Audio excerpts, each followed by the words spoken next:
Philippe Richard Bertrand est avec nous. Phil, bonjour. Salut Benoît. Ah, Nordvolt, tes amis. Ah, hey. Incroyable article dans le Journal de Montréal. On se rappelle tous que le premier ministre du Québec avait dit à cette époque-là que c'était le plus grand projet signé dans l'histoire du Québec. Et là, on connaît la déconfiture, puis là, il y a des documents que le Journal de Montréal réussit à accéder tranquillement.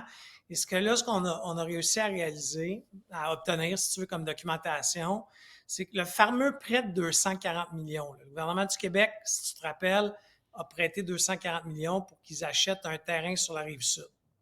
Bon. Jusque-là, est-ce que le terrain valait 240 millions? Le valait-il pas? Ça, c'est une autre question. Mais dans les conditions de prêt, ce qu'on apprend, là, Benoît, c'est que Nordvolt a réussi à obtenir, OK, 3 ans de congé d'intérêt. Pendant 3 ans, tu ne payes pas d'intérêt.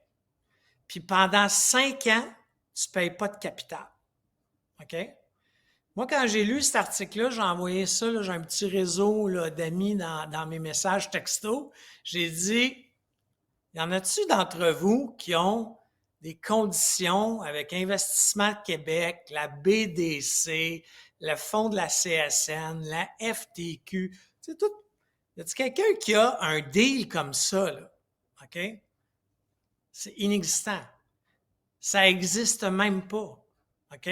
Ça existe tellement pas que c'est même pas un produit qui est offert par Investissement Québec. Il a fallu le créer pour Nordvolt. Ça dépasse toutes les questions de gestion de risque. OK? Mais ça veut dire qu'il y a quelqu'un au niveau politique qui a dit à IQ, Investissement Québec, c'est ça le deal. Signe en bas, mon coco. OK? C'est ça qui me fait suer, Benoît, parce que l'entrepreneur québécois comme moi, là, Ouais. on l'a pas, ce deal-là, nous. Mm-hmm. On n'a pas accès à ça, nous. OK? À des prêts pardonnables, des conditions d'intérêt incroyables. Pire que ça, Nordvolt a réussi à obtenir du ministère des Finances du Québec une petite lettre. Je savais même pas que ça existait, OK? Comme quoi qu'ils avaient le droit à une réduction de 15% de leur impôt. Parce que c'est un projet névralgique. Moi, j'avais jamais entendu parler de ça de ma vie, là. Mais en même temps, t'avais pas les promesses d'emploi qu'avait Nordvolt. Il n'y avait pas tout ce méga projet auquel on pense encore pouvoir accomplir au Québec. Ça n'existe pas, là. Tu sais, les petits, je comprends ce que tu dis, les PME, mais là, tu avais Nordvolt qui disait on va engager je sais plus combien de milliers 1000 d'emplois. employés, 1000 emplois. Okay. Okay? Puis d'avoir l'avenir au Québec pour les Je suis batteries. d'accord, mais Benoît, dans des grands projets comme ça industriels, dans les 10 dernières années, là, est-ce qu'il y en a un qui a été livré en temps, en budget, privé et ou public? Question piège. T'es pas fin. Non, mais c'est rare. Ben oui, Puis après ça, pas. quand tu regardes, tu te dis, OK, on va regarder un autre dossier. Là. Je sais que tu vas me dire, Philippe, arrête de me parler de ce dossier-là. Là. Mais la Davy, là, qui n'a pas construit un bateau en 3 ans, là, il n'y Ouais. a rien qui se passe au chantier de la Davy. Là. Ouais. Un prêt pardonnable de 325 millions, c'est l'équivalent, OK, d'une subvention de 500 000 par travailleur. OK? Puis le gouvernement du Québec les a encore mis sur les projets stratégiques par rapport au gouvernement fédéral pour obtenir 2,2 milliards Mais d'aide gouvernementale. OK, mais entends-tu un parti politique dire nous, on le fera pas, ça, on le fera plus, ça. On va arrêter là, faire la charité. N'a pas. Hey, puis regarde, là, cet article-là, dont tu parles sur Nordvolt dans le Journal de Montréal, il va tomber en deux cracks parce qu'aujourd'hui, tout ce dont on parle, c'est Québec solidaire puis le Parti libéral. Et la CAQ, on est en train de les oublier.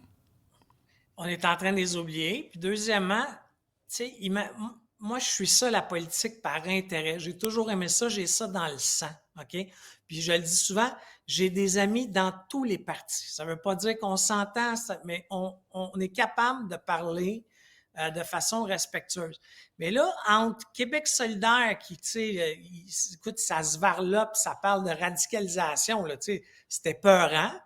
Si tu regardes le Parti libéral, dont j'ai été membre pendant plusieurs années, Et là, tu regardes ce qui se passe, puis, tu sais, on parle juste de Geneviève Heinz, puis de Marois Brisky, puis moi, ce que je veux savoir, c'est qui donnait les 100 piastres. Ouais. Je veux savoir ça le plus rapidement possible pour que le parti les bannisse à vie. Et combien de 100 piastres ont été donnés? Oui, puis l'argent venait d'où?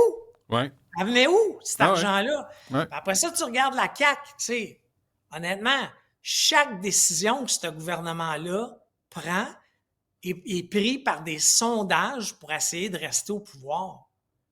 Puis, tu as le parti, après ça, québécois, puis je l'ai dit souvent, là, mon spectre, je suis pas mal plus dans le centre que j'ai déjà été par rapport à fédéraliste, nationaliste. Mm-hmm. Et je pense que ça fait peur à une partie de la communauté des affaires de se faire dire à chaque phrase qu'on va faire l'indépendance du Québec à notre premier mandat au pouvoir. Mais c'est ça, tout le monde a peur. Tout le monde est chicken shit. Au lieu de dire, ah oui, dis-moi comment on peut aider. Non, tout le monde, les gens d'affaires, là, ils font tous dans leur short. Au lieu de dire, savez-vous quoi, on va en faire un scénario. Je ne dis pas d'embarquer et de devenir membre du Parti québécois, mais va en faire un scénario au profit du bien commun, pour que nos projets de société réussissent, qu'on arrête de se donner des jambettes sans arrêt. Mais non, c'est pas ça. Là, on a peur. Vous avez peur. Mais vous avez peur de tout. Vous devriez avoir peur du fédéral, de Carney qui en rajoute sans arrêt sur la dette. Non, mais Benoît, moi, je te l'ai dit souvent, là, c'est la première fois de ma vie, mon spectre, là, je suis vraiment prête à écouter quelqu'un qui va me parler d'indépendance. Dans le fond, tu as le même profil que Vincent Marissal. Il sort de la presse, un nid de fédéralistes géré par les Desmarais, nos amis, ceux qui aiment beaucoup le peuple québécois. Ouais. Fait que là, il sort de la presse, puis il s'en va magasiner au Parti libéral du Canada.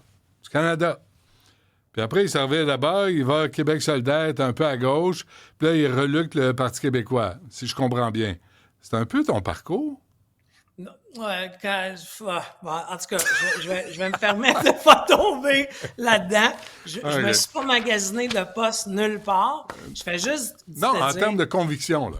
Mais je pense que si le Parti québécois veut gagner le cœur des entrepreneurs, il faut juste avoir une discussion avec les entrepreneurs en question, de nous expliquer comment que ça va fonctionner à moment du départ. Puis quand moi, j'entends parler de la pièce québécoise, tu sais, c'est pas le temps qu'on se ramasse avec le rouble. Mais ça, arrête.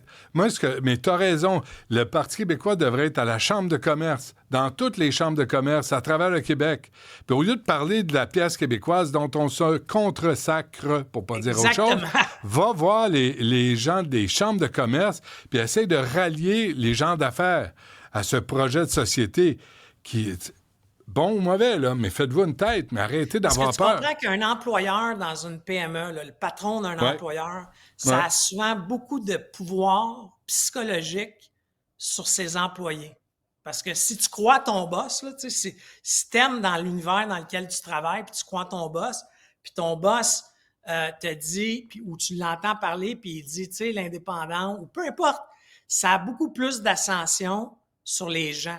Alors moi, je pense que s'ils vont convaincre la population des affaires, la communauté des affaires, de comment que ça va fonctionner, qu'on ne paiera pas plus d'impôts le lendemain matin parce qu'on est déjà les plus taxés en Amérique du Nord, je pense que ça peut fonctionner. Bon, ben on se laisse là-dessus. Parole d'espoir, ça fait du bien. Merci, Phil. On se reparle demain.